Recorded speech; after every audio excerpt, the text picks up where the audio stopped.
Episode 19, Stewardship, the moment it all becomes your responsibility. Hello, I'm Alexander von der Fellen, and this is the Next Gen Mentor podcast. This series is for you if you've grown up with family wealth always there in the background, sometimes helpful, sometimes confusing, and often not spoken about. Now that wealth is becoming something that you will soon have to relate to, and I'm here to help you prepare to do that. So here we are, the last episode of this journey, and everything has been leading up to this. It's where we take all the lessons learned during the sessions and bring them all together.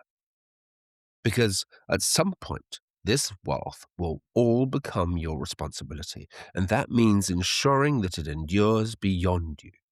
So here goes. There is a moment that arrives unannounced in most lives like yours. No ceremony, no announcement, no formal handover, but something changes. You stop looking at the system as something that belongs to your parents, your advisors, your trustees, or the generation above you, and you begin to realize that slowly it's becoming yours to carry, not to own, naturally. Ownership is the least interesting part of all this, but stewardship is something else entirely. It's the moment where continuity becomes your responsibility. And continuity is a very different concept from control. Most people confuse the two at first. They assume that responsibility means authority, that once you step into a more senior role, your task is to direct, to decide, and to influence outcomes. In part, of course, that is true. But stewardship operates on a far deeper level. It asks a different question. Not, how do I control this, but how do I ensure that this remains healthy, functional, and enduring after I'm gone? Now, that may be a strange question to ask at your age, but it does matter enormously. You may remember from one of our earlier sessions that almost everything we discussed came back to systems, the family system, the decision-making system, the governance system. What becomes clearer over time is that stewardship is not really about assets at all. It's about maintaining the quality of those systems over long periods of time, often far longer than your own involvement, and that requires a different mindset. I remember sitting once with the young head of a large Eastern European family enterprise. Third generation, Western educated, intelligent, disciplined, very measured. He said something to me that stayed with me for years. He said, the mistake I made was thinking that I was to inherit wealth, when in reality, I inherited responsibility. And that's exactly right, because what arrives with stewardship is not simply privilege, it's obligation. Of course, not the dramatic kind, but still very real, an obligation to think beyond yourself, beyond immediate outcomes. And that is not always natural in our world, that is increasingly focused on individual fulfillment and personal freedom. Good governance was never really about maximizing control. It was about maintaining clarity, continuity, and alignment over time. Stewardship extends that principle into behavior itself. The reality is this. Systems rarely collapse because of one catastrophic event. As you know from session 11, families lose continuity gradually through drift, through passivity, through the slow erosion of standards and understanding. Stewardship is the opposite of drift. It's a deliberate act of remaining engaged enough that the system retains direction. Stewardship does not require you to become controlling. And in fact, excessive control often damages continuity rather than preserving it. The families that endure over generations are rarely the ones where one individual dominates everything indefinitely. Those systems are fragile, too dependent on a single personality, too centralized, too unable to adapt once that person disappears, as disappear they must. In the third session, we saw that most family systems begin with exactly that model, a founder, a decisive figure, one center of gravity. That works remarkably well at the beginning. But stewardship eventually requires a transition away from personal control towards institutional continuity. And that is one of the hardest transitions for any family to make. You see, founders often believe that continuity absolutely depends on them and them retaining control. And to some extent, during certain phases, it does. But over time, if the system cannot function without that one person, then continuity has not really been achieved. Dependency has. Stewardship, therefore, means building systems that survive personalities, and that includes you. Of course, if you care about something, you might want to control it. That instinct is entirely understandable. Control feels safe, particularly when responsibility increases. The more important something becomes, the more tempting it is to tighten your grip around it. But there is a paradox here that needs to be dealt with, and that is that the harder people try to control family systems over long periods of time, the more fragile those systems often become. Excessive control tends to weaken the very thing continuity depends upon: trust, engagement, independent judgment, responsibility in others. You may have seen this already in smaller ways.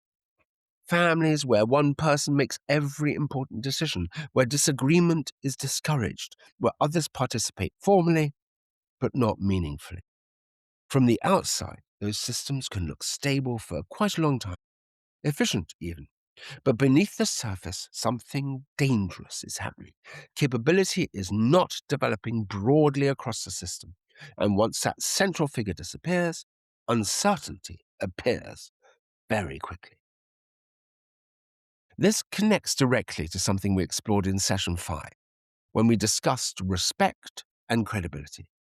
Capability has to be developed deliberately. It cannot simply be assumed to transfer automatically from one generation to the next.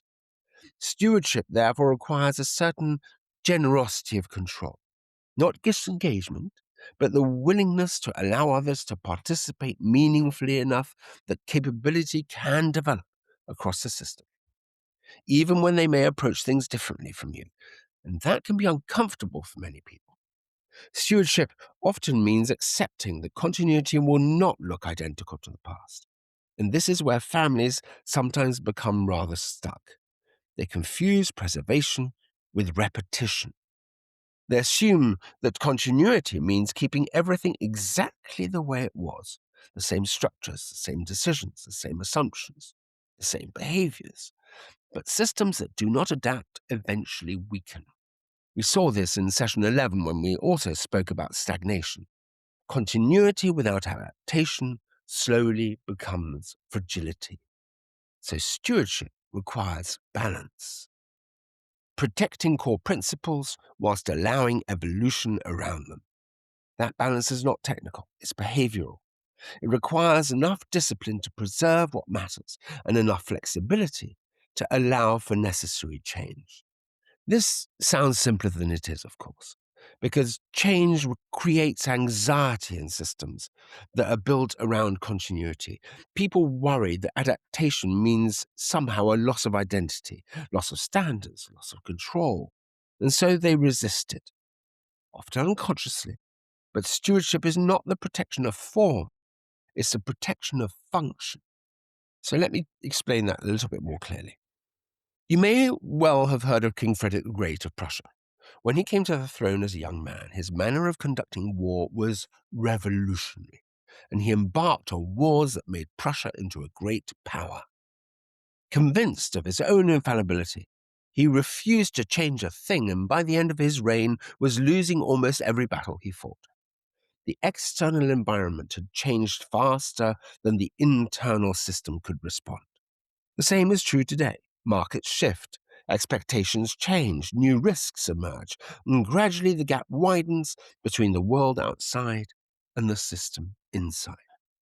And at that point, preserving the old form actually begins to threaten the future function. Good stewards recognize this early. They ask not, how do we keep everything unchanged, but rather what must remain constant and what must evolve. Values may remain constant, standards may remain constant, principles around behavior, responsibility, long-term thinking, and integrity may all remain constant. But structures, communication styles, governance mechanisms, and ways of operating may need to adapt considerably. Families that endure have understood this intuitively. Families that decline often have not. There's another layer to stewardship that becomes clearer over time, and that is the relationship between stewardship and identity. Remember sessions 4 and 6, we spent time discussing the importance of building your own life, your own judgment, your own identity within the system. That mattered because without an independent sense of self, stewardship easily became a burden rather than a responsibility. People who never form their own identity often relate to stewardship in one of two unhealthy ways. Either they reject it because it feels imposed, or they become consumed by it because they have no identity outside it. Neither tends to end well. Healthy stewardship requires enough separation that you can engage deliberately rather than reactively. You're not meant to disappear into the system, nor are you meant to stand completely outside it. The balance sits, of course, as ever, somewhere between involvement and perspective. And perspective matters enormously because stewardship requires long-term thinking, longer term than most environments encourage today. Markets reward immediacy. Social media rewards immediacy. Politics rewards immediacy. But continuity does not operate on immediate timelines. It operates across decades. This is one of the main reasons that stewardship can feel slightly isolating at times. You begin to think differently, less about optimization, more about resilience, less about short-term gain, more about long-term stability. You start asking different questions, not what produces the highest return this quarter, but what strengthens the system over 20 years. Not how do we maximize efficiency immediately, but what maintains engagement and capability across generations. These are stewardship questions, and they are fundamentally different from ownership questions. Ownership focuses on rights, stewardship focuses on responsibilities. That distinction changes behavior profoundly. You may also notice something else as responsibility increases, and that is that stewardship often feels less visible than achievement. Nobody applauds continuity very loudly. Successful stewardship rarely attracts attention because, by definition, it appears stable. Things continue functioning. Problems are prevented quietly. Drift is corrected early.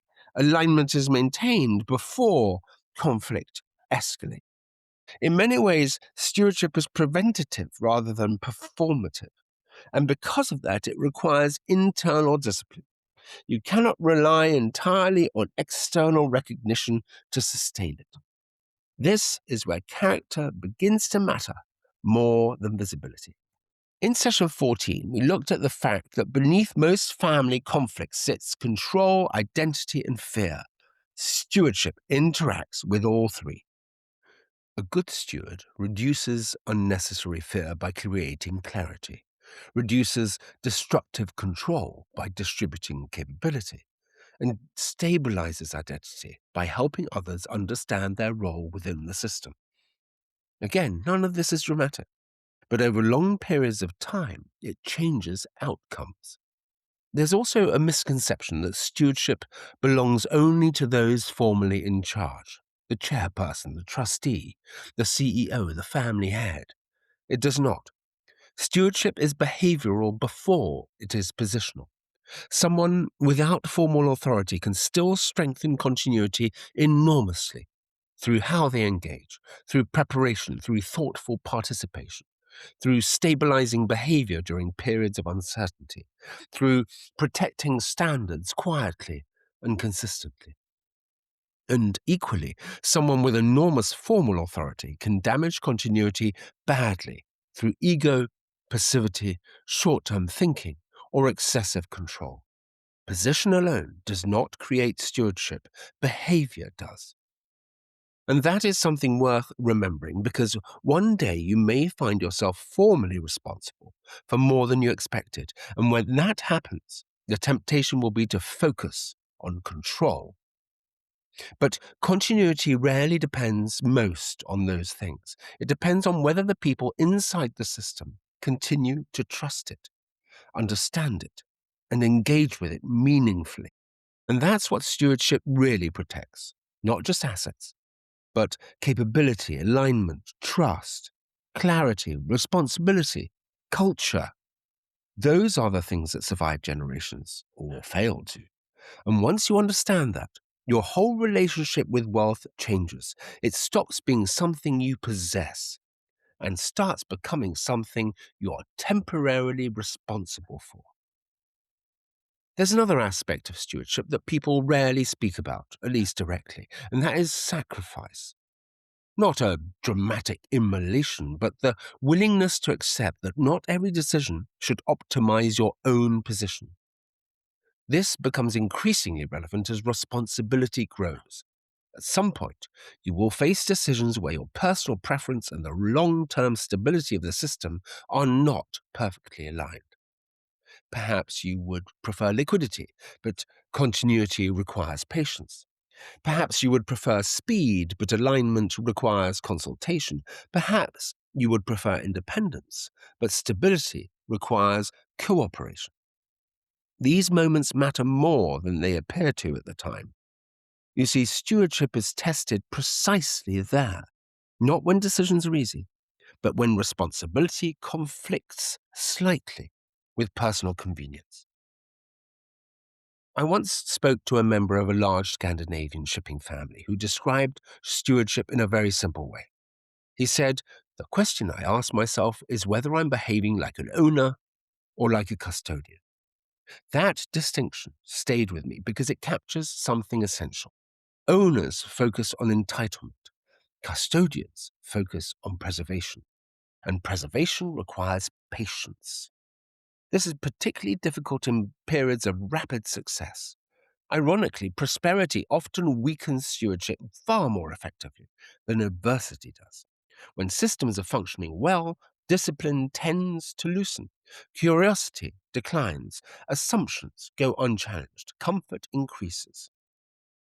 Remember session 11. In that session, we said that decline often begins during periods of apparent stability, not because anything visibly fails, but because attention softens. Stewardship therefore requires continued vigilance during good periods, not only difficult ones. Of course, that sounds exhausting, I accept that. But in practice, it's not about constant tension.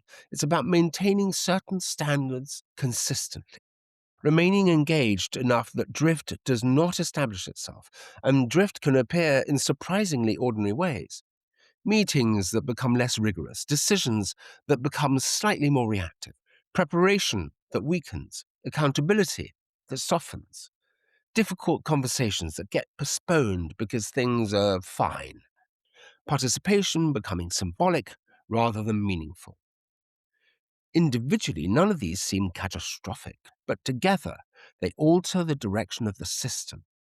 That's why stewardship is less about heroic leadership and more about disciplined maintenance. A good steward notices small shifts and notices them early. Notices when standards are starting to lower. Notices when people are starting to disengage. Noticing where alignment is weakening beneath polite agreement. Noticing when continuity is slowly becoming momentum rather than intention.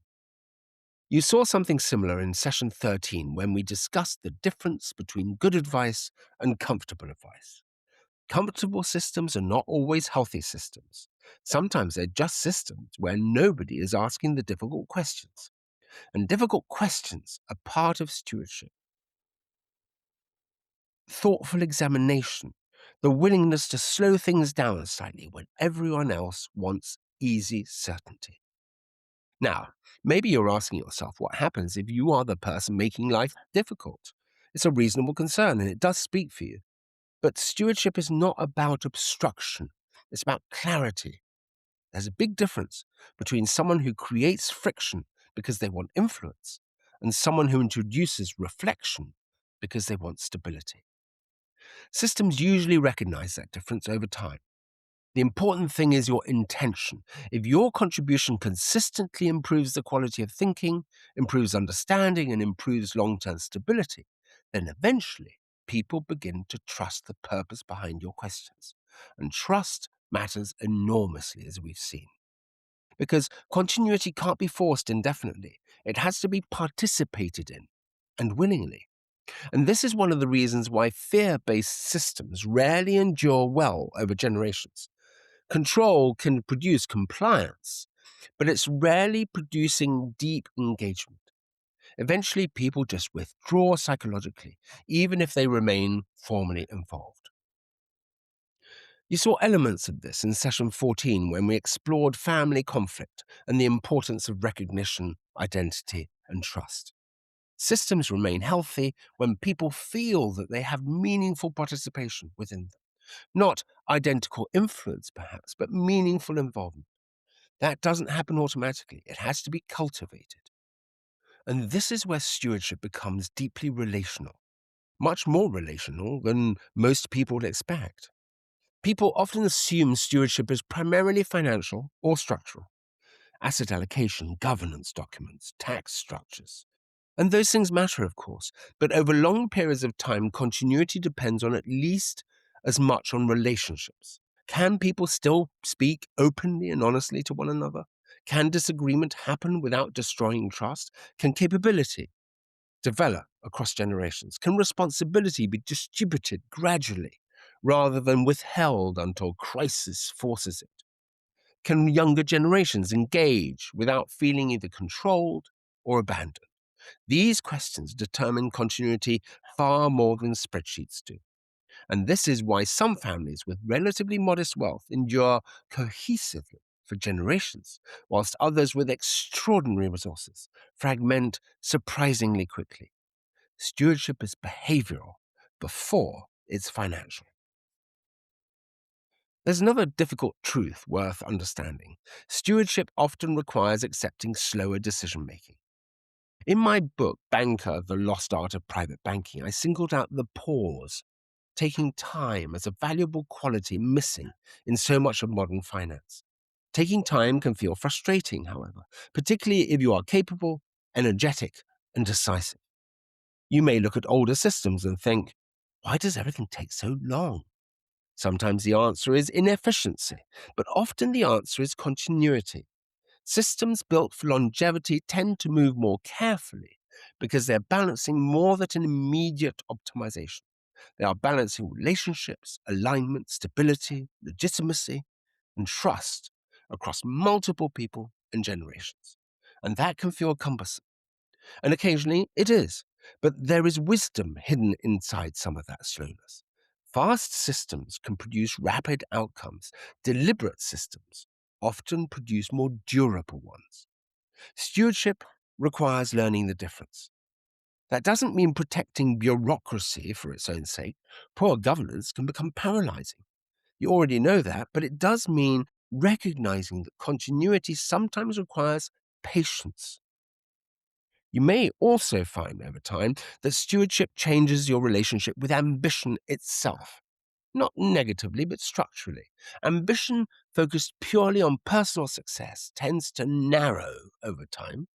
Stewardship broadens perspective.